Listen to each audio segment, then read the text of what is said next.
Hello friends, आप सबका स्वागत है आपके चैनल वीके सी में। आज हम करने वाले हैं क्लास 10th का जो एसएसटी का है चैप्टर नंबर 3 जल संसाधन। देखो, जल संसाधन होता क्या है। पहले हम जल की महत्व के बारे में पढ़ेंगे और जल दुर्लभता की परिभाषाएं देंगे उसमें, और बहुउद्देशीय परियोजनाएं जो लाभ और हानियां जो होती हैं उनके बारे में हम बात करेंगे, और वर्षा जल को कैसे बचाया जा सकता है उसके बारे में, और जल की उपयोगिता व उसके ज्ञान के बारे में हम जरूर पढ़ेंगे। ठीक है, तो इन सभी को हम बहुत ही अच्छे और बहुत ही बेहतर ढंग से और कम क्या बोलते हैं ट्रिक और बहुत ही शॉर्ट्स में समझने का प्रयास करेंगे। और अगर आपको कुछ भी समझ में नहीं आता तो कमेंट जरूर करें। और चलिए स्टार्ट करते हैं कि जल होता क्या है। ठीक है, मेन जल के बारे में पढ़ते हैं कि जल है कितने परसेंट, क्या है, ठीक है, और कितना कमी है, भविष्य में कितना बचेगा, ठीक है, कितने पीने योग्य, सारे के बारे में हम बहुत ही अच्छे ढंग से जानने का प्रयास करेंगे। तो हम सबसे पहले हम जानने का प्रयास करते हैं कि जल के बारे में, जैसा कि मैंने बताया था कि जल के बारे में कि देखो, जल क्या है, एक नवीकरणीय संसाधन है। नवीकरणीय संसाधन कैसे है, जैसे कि आप जल से क्या होता है कि आप पानी गंदा होता है तो फिर वो वाष्प द्वारा फिर क्या होता है, वो उड़ के हवा, सूर्य की प्रकाश जब लगता है उसमें उष्मा देता है तो क्या बनता है, फिर बादल में जाता है, फिर बारिश में आता है, फिर बारिश से फिर वैसे जाता है ऊपर, यानी चक्र आता है। जल चक्र जो आपने पढ़ा होगा वही है, जिससे कि वो पानी कभी ख़त्म नहीं हो पाता, वो उसका बार बार निर्माण हम कर सकते हैं, पुनः निर्माण कर सकते हैं। तो ये नवीकरणीय संसाधन है। नवीकरणीय का मतलब आपको पता होगा, पिछले बुक उसमें क्लास में भी पढ़े थे, और अभी भी कई सारे अभी क्लास में भी स्टार्ट है। नवीकरणीय संसाधन जो नया है, मैंने पिछले चैप्टर में भी कराया था कि नवीकरणीय संसाधन होता क्या है, जो जिसको बार बार हम उपयोग कर सकते हैं। ठीक है, तो ये है नवीकरणीय संसाधन। जैसे जल एक नवीकरणीय संसाधन है।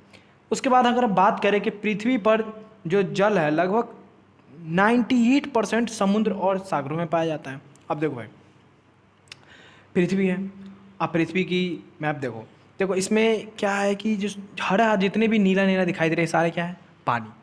और यहाँ पे आप गौर से देखो कि पानी के सब बीच बीच में वो सिर्फ और सिर्फ ज़मीन है, पृथ्वी है, ज़मीन है जहाँ पे हम सब रह रहे हैं। ठीक है, ये सब एक द्वीप है, छोटा सा द्वीप है, और यहाँ आसपास पाए जाने वाली पृथ्वी पर 98% है, तो बाकी 97.5% है, बट हम लगभग हम मान के चले कि 98% समुद्र और सागरों में पाया जाता है जो जल होता है।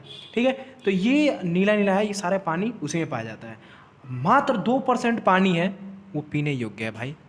इसीलिए इस्तेमाल के लिए कहा गया है कि भैया पानी का कम उपयोग करो, क्योंकि पानी कितने हैं, 2% ही पीने के लिए है। तो ये 2% पानी को भी इंसान क्या हो रहा है, अपने बेवकूफ़ी के कारण क्या कर रहा है, सारा ख़त्म करे जा रहा है ना। इसके बारे में पढ़ेंगे कि आगे क्या कैसे कैसे ख़त्म कर रहा है, सब पढ़ेंगे। तो 2% ही पानी पीने योग्य है। अब अगर देखो, अगर 2% पानी पीने के आप भी यूज़ करते हैं, हम भी यूज़ करते हैं, चाहे दुनिया में सब जितने भी दुनिया सारे यूज़ कर रहे हैं। आप समुद्र का पानी ला के थोड़ी नहीं आप घर का पोछा मारते हो, और जो भी आपका घर में धुलाई और गाड़ी का धुलाई करना है तो समुद्र के पानी से करते हो, या नॉर्मली क्या करते हैं आप इसी का पीने योग्य पानी का ही इस्तेमाल करते हैं। अब 70% पीने योग्य पानी ग्लेशियर और हिम में यानी हिमालय में जमी पड़ी है। अब देखो, ग्लेशियर का मतलब क्या होता है। ग्लेशियर का मतलब आपको पता होगा, जैसे बर्फ़ होता है, ये बर्फ़ के अंदर जो पीने योग्य पानी है वो सारा उसके अंदर जमी पड़ी है। इसीलिए जैसे कि मैं बताता हूँ कि जो हमारा जो पीने योग्य पानी है वो जैसे हिमालय से आता है, ग्लेशियर से आता है। कैसे कि जब सूर्य की प्रकाश पड़ता है तो वो हिमालय पिघलने लगता है। जब पिघलने लगता है तो वो धीरे धीरे क्या होता है, पानी में प्रभावित करने लगता है। जब प्रवाहित होने लगता है तो वो छोटे छोटे नदियों में बढ़ जाता है, और वही छोटे छोटी नदियाँ हमारे आसपास गंगा नदी, यमुना नदी होते हुए पूरे भारत के अंदर फैल जाती है, जिससे कि हम क्या, हमें पीने योग्य पानी मिलता है। अब जैसे कि मैं समझ में आ गया हो कि जो कहाँ ग्लेशियर और ज़्यादातर हिमालय से आती है, हमारी जो पानी है वहीं से आती है, नदियों में बनकर आती है। ऐसा तो नहीं कि समुद्र का पानी लिया और कैन टारों में लगाया सीधा और पी लिया, ऐसा कभी नहीं हो सकता। ठीक है, कहते तो हैं बट कुछ नहीं है। समुद्र का पानी हम थोड़ी नहीं पी सकते, पियेंगे तो क्या होता है, हड्डी गल जाता है ना। डिस्कवरी पे देखेंगे तो चलिए आगे देखते हैं। तो हमारे पास है 70% की पीने योग्य पानी कहाँ पे है, सारा 70% कहाँ है, हिमालय में है। अब हमारा 30% भूमिगत जल में के रूप में संचित है। देखो, जो पीने योग्य पानी है 30% वो भूमिगत है, यानी भूमि जल स्तर आपने पढ़ा होगा ज़मीन के नीचे है। ठीक है, ज़मीन के नीचे सिर्फ 30% पानी है, उससे ज़्यादा है नहीं। अब देखो, सूखा पड़ जाता है, सूखा पड़ने के कारण तो हमारा भूमि जल स्तर है, जो वाटर लेवल होता है वो नीचे जा रहा है। नीचे जाने के कारण क्या होता है, गाँव के अगर देखोगे तो सूखा आ रहा है, फसल अच्छे से नहीं हो पाता है वहाँ पे, है ना। ये सारी क्या है, तो धीरे धीरे देखो कब क्या, मुझे लगता है कि जल्द ही हमारे लगभग 2050 तक पानी की भारी कमी आ जाएगी हमारे भारत के अंदर, ठीक है। 30% है ना ये भूमिगत जल। अब बारिश वारिश अगर अच्छे से नहीं हुई तो भैया, एक तो बारिश प्रदूषण के कारण हो नहीं रहा, बढ़ती जनसंख्या के कारण, तो चलो उसके बारे में बाद में बात करेंगे। तो हमारे बचा हुआ है, ठीक है। तो ये सारी हमारी क्या है, जल है। तो जल के बारे में आई होप मुझे पता चल गया होगा कि आपको जल को आसानी से समझ में आ गया होगा, ठीक है। हाँ, तो इसी के साथ साथ हम बात करते हैं कि जल दुर्लभता होता क्या है।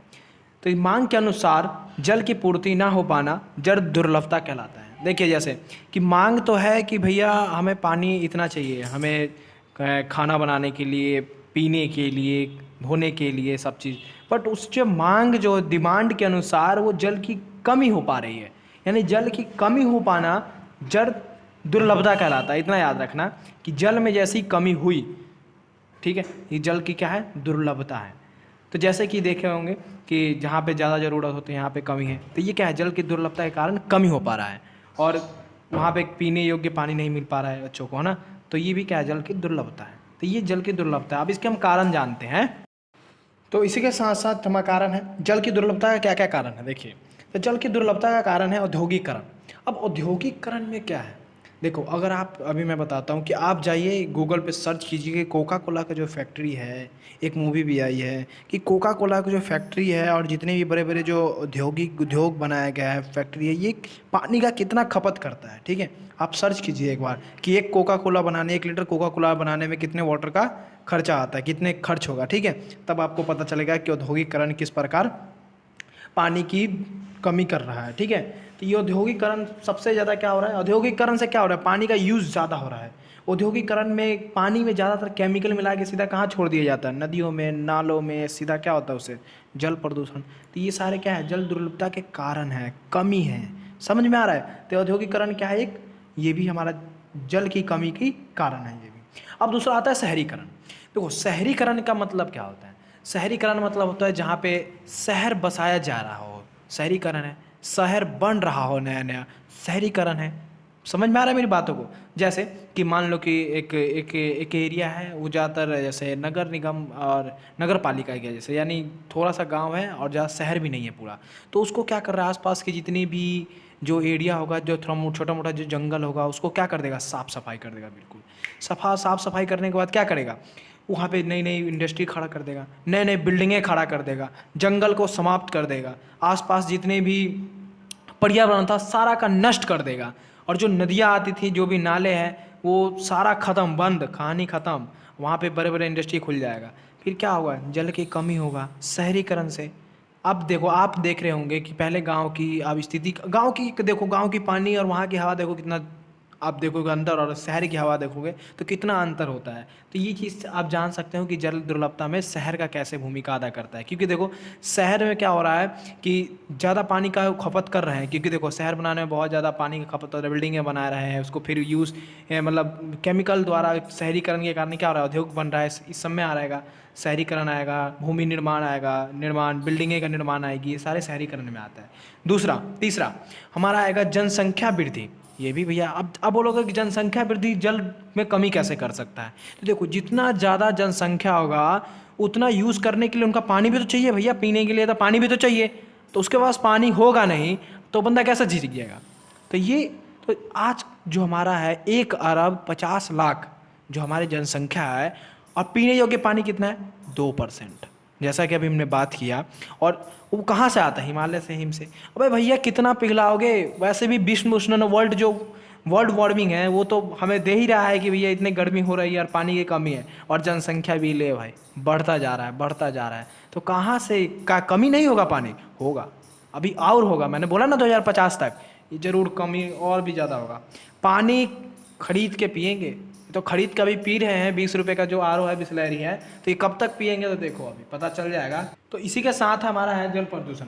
देखो जल प्रदूषण का मतलब ये होता है कि जितने भी कंपनियां जो है, फैक्ट्रियां जो इंडस्ट्री है, वो सीधा नदियों या नालों में अपना जो केमिकल रसायन है वो सीधा छोड़ देते हैं, जिसके कारण क्या हो रहा है कि उसके वाष्प नहीं हो पाता है ना, वाष्प यानी वो जो उड़ नहीं पाता है, उसमें केमिकल होता है। केमिकल होने के कारण क्या हो रहा है कि बादल नहीं बन पाता है, बारिश नहीं हो पाता है, प्रदूषण फैल जाता है पूरे तरफ, जिसके क्या होता है कि जल दुर्लभता में सबसे बड़ा ये रोल निभाता है। जो तीसरा है हमारा अतिशोषण। देखो अति शोषण का मतलब क्या होता है? देखो अति शोषण का मतलब ये होता है कि उसका अति का मतलब क्या होता है? ज़्यादा। शोषण का मतलब उसको करना या यूज़ करना, है ना? ऐसे शोषण करना है, ज़बरदस्ती यूज़ करना ज़्यादा। तो अति शोषण का मतलब सबसे ज़्यादा यूज़ करना। जैसे कि देखिए आज के ज़माने में क्या है कि जो देखे होंगे कि जो लोग होते हैं वो जब मुँह धो रहे होते हैं तो अपना नलका खोल के और तब मुँह धोएंगे भाई। और नलका खोला, चाह है पानी और मुँह धो रहे हैं भाई साहब, अब क्या बताएं। अब दूसरा है कि एक कार धो रहा है, कार धोने के लिए आप देखोगे कि नॉर्मल अगर उसका कोई सर्वेंट होता है तो वो बाल्टी में लेके आप उसको अच्छा से पोंछ पाछ के अच्छा से धोएगा। अब जो बंदा बड़ा अमीर है वो क्या करेगा? मोटर चालू करके पाइप लगा के तब कार धोएगा। वाह! अब उसको क्या, उसके पास पैसा है, अब उसके पास पैसा है तो क्या उसके पास सेवाएं उपलब्ध हो रही है, उसके पास पानी आ रहा है। बट जिसके पास पैसा नहीं है वो कहाँ से भैया, वो कहाँ से ला पाएगा पानी को, कैसे अपना यूज़ कर पाएगा? समझ में आ रहा है? तो ये सारी क्या है? जल की कमी है। वही चीज़ है, अपना पूरा जितनी भी पीने सारा उसे धो देंगे, पूरा ये कर देंगे, कपड़े धोएंगे, रे भाई इतने इतने करे कपड़ा देखो धोएंगे, बट वो है कि आप इतना ज़्यादा कर लेते हैं, खर्च कर लेते हैं फालतू में, फिजूल में। शावर से करेंगे, नहाएंगे, नहाने में भैया 20 लीटर पानी 15 लीटर में हो जाता है, बट वो कितना है? शावर में नहाएंगे आधा आधा घंटा। तो भैया पानी तो तुम्हारे पास पैसा है तो तुम ले रहे, बट जिसके पास वो संसाधन तो कम है ना, तुम्हारे पैसा है तो तुम्हारे पास आ जाएगा बट संसाधन कम है, तो ये सारे क्या अति शोषण है, इसी का बात। आई होप समझ में आ गया होगा कि अति शोषण क्या होता है। ये जल में कमी का भी सबसे बड़ा कारण है, ये सबसे बड़ा कारण है, मैं सच बता रहा हूँ, का सबसे बड़ा कारण है, बिल्कुल यही मुझे लगता है। ठीक है, इसी के साथ साथ हम बात करते हैं कि जल के वितरण में असमानता, यानी जल के वितरण में असमानता कैसे है। तो देखिए, तो मेघालय में विश्व की सर्वाधिक वर्षा होता है। जो मेघालय है पूरे विश्व में सबसे ज़्यादा मेघालय में होता है। आपको जैसे पता भी होगा थोड़ा सा कि पूरे विश्व में सबसे ज़्यादा में कहाँ पे वर्षा होती है, तो मेघालय में होती है। अगर असमानता की बात करें तो वहीं अगर राजस्थान की बात कर ले तो वहाँ पे क्या होता है? एकदम सूखा है, ज़र ज़र पानी के लिए भटक रहे हैं। ठीक है, यानी वहीं राजस्थान के थार मरुस्थल सूखाग्रस्त है। समझ गए? तो ये भी क्या है कि जल वितरण में ये भी सबसे बड़ा असमानता है। ठीक है, अगर आप देखे होंगे कि एक तरफ जो मेघालय की तरफ है उधर बहुत ज़्यादा बारिश हो रहा है, सुंदरवन इधर, जहाँ सुंदरवन जो वन है पश्चिम बंगाल की तरफ, तो उधर बहुत सारा बारिश होता रहता है, तो वहाँ पे हरा भरा वन है आराम से। और वहीं राजस्थान या पंजाब की तरफ देख लो, या अभी यूपी बिहार की तरफ देख लो, तो कम होता है, एकदम कम बारिश होता है, हरियाणा के साइड। तो यहाँ पे क्या है? तो ये वाला जल में समान वितरण हो रहा है, जिसके कारण क्या हो रहा है? सूखाग्रस्त होता जाए। अगर साउथ की देख लो तो उधर भी है, उधर पानी बट कोई नहीं, बट ज़्यादातर क्या है कि राजस्थान में थार मरुस्थलीय हुआग्रस्त है। अगर अब तीसरा पॉइंट की बात करें कि समाज के विभिन्न वर्गों में जल में असमानता वितरण। देखो अब समाज के वर्गों में वितरण की बात बताता हूँ। देखिए, जो ई मैडम जी है आराम से देखो वॉश कर रहा है, ठीक है, ये आराम से, क्योंकि इसके पास पैसा है, ये अमीर है, ये इसके पास पैसा है, तो ये अपने पैसे के दम पे क्या कर रखा है? पानी को खरीद रखा है, उसके पास सब चीज़ है, मोटर चलाएगा, एक आधा आ जाएगा। अगर वहीं पे अगर हम बात करेंगे कि गरीब इंसान के बारे में, तो क्या जर जर पानी के लिए तरस रहा है, उसे एकदम क्या बताएं, उसके वो एकदम मतलब ललायत हो रहा है कि यार पानी कहीं मिल जाए आराम से। तो कहीं ना कहीं जो हमारे समाज में है ये असमानता है, यानी पानी तो है बट किसके पास है? जिसके पास पैसा है। और जो पानी है, अब जिसके पास पैसा नहीं है उसके पास समय से पानी आएगा, भैया उसके पास समय से पानी आएगा और वो भी आएगा। तो आज जैसे कि देखे होंगे कि पानी जहाँ तक ग्रामीण क्षेत्र में आप देखेंगे तो, और अभी ग्रामीण शहरी क्षेत्र में देखेंगे तो समय से पानी आता है, सुबह आता है शाम को आता है। वहीं अमीर की बात करें तो जब मर्जी तब जहाँ टैंकी फुल होता है आराम से, तो वो अपना इस्तेमाल कर सकता है जितना चाहे पानी का, क्योंकि अमीर है। ठीक है, तो ये है हमारा असमानता, जो जल की असमानता है। ठीक है, आई होप समझ में आ गया होगा। तो हम इसी के साथ साथ एक और बात है, बांध। देखो बांध होता क्या है? बांध का मतलब होता है कि बांध बहते जल को रोकने, दिशा देने या बहाव कम करने के लिए खड़ी की गई दीवार को बांध कहते हैं। सिंपल सी बात। देखो जैसे इसका बांध से निर्माण क्या क्या होता है। बांध से पानी जाता है, आप देखोगे कि बांध जैसे टिहरी बांध हो गया, है ना, सरदार सरोवर बांध हो गया, ये सब बड़े बड़े बांध हैं। इतने बड़े बड़े बांध है कि बहुत ज़्यादा पानियों को रोका जाता है। ठीक है, अब वहाँ से पानी प्रवाहित होने वाली कहाँ जाएगी? नदियों में जाती है, जलाशय में जाती है, झील में जाता है। ठीक है, ये सारी कहाँ पे, ये बांध की जो पानी है कहाँ पे बढ़ जाती है? झील, जलाशय, नदियों में जाके। तो ये बांध है, ठीक है। बांध आई होप समझ में होगा। आप बांध देखे भी होंगे आपने गांव में, अगर गांव से आप बिलोंग करते होंगे तो नहर जो देखे होंगे, ठीक है, वहाँ पे भी बना होता है बांध, ठीक है। एक प्रकार का एक दरवाज़ा होता है जिसको रोक के रखता है जैसे, ठीक है। तो आप देखे होंगे गाँव या कहीं घूमने गए होंगे तो बांध वैसे ही होता है, ठीक है। तो आप वो इमेज कीजिए तो आपको याद हो जाएगा। तो आई होप समझ में आ गया कि बांध क्या होता है, ठीक है। इसी के साथ साथ अगर हम बात करें कि जो बहुउद्देशीय नदी परियोजना के बारे में, तो देखो बहुउद्देशीय नदी परियोजना की परियोजनाएं क्या होती है, इसकी कार्य क्या होता है बहुउद्देशीय नदी का, जिसका उद्देश्य क्या होता है। तो देखो जहाँ एकत्रित जल को अनेक कार्य करने के लिए लाया जाता हो उसे बहुउद्देशीय नदी परियोजनाएं भी कहते हैं। या नदी परियोजनाएं में ये भी आता है कि भैया जो जल विद्युत उत्पादन भी करता है, क्योंकि जहाँ जहाँ नदियाँ होती हैं वहाँ पर टरबाइन द्वारा क्या बनाया जाता है, विद्युत बनाया जाता है ना, इलेक्ट्रिसिटी बनाया जाता है। और देखो नदी के पानी से एक और है पॉइंट, सिंचाई किया जाता है, ठीक है। इसी के साथ साथ सिंचाई और जो फसलें हैं वो उसमें वृद्धि होती है ना। और घरेलू और औद्योगिक उपयोग में भी काम आता है। अब औद्योगिक कैसे और घरेलू में कैसे, देखो पहले तक घरेलू में क्या करता था, उस नदी का पानी का यूज़ करते थे खाना वाना बनाने में पहले के ज़माने में, बट अभी भी करते हैं। कहीं जो पहाड़ी तंत्र में जो रहते हैं, जो लोग पहाड़ी तंत्र जो नदियों के किनारे रहते हैं, वो अक्सर इस सब का उपयोग प्रचुर मात्रा में, भरपूर मात्रा में करते हैं। और उद्योग भी इसके 10 गुना ज़्यादा उपयोग करते हैं भाई, समझे। जब आप इसको सर्च कीजिए तो पता चल जाएगा। तो और अब तो हमारा इसी के साथ है बाढ़ नियंत्रण, यानी ये बाढ़ को नियंत्रण करता है। अब तो आप बोलोगे कि नदी बाढ़ का नियंत्रण कैसे करता है भाई, ये बताओ। तो देखिए जब बाढ़ आता है तो सबसे पहले वो पानी कहाँ जाता है, नदी की ओर।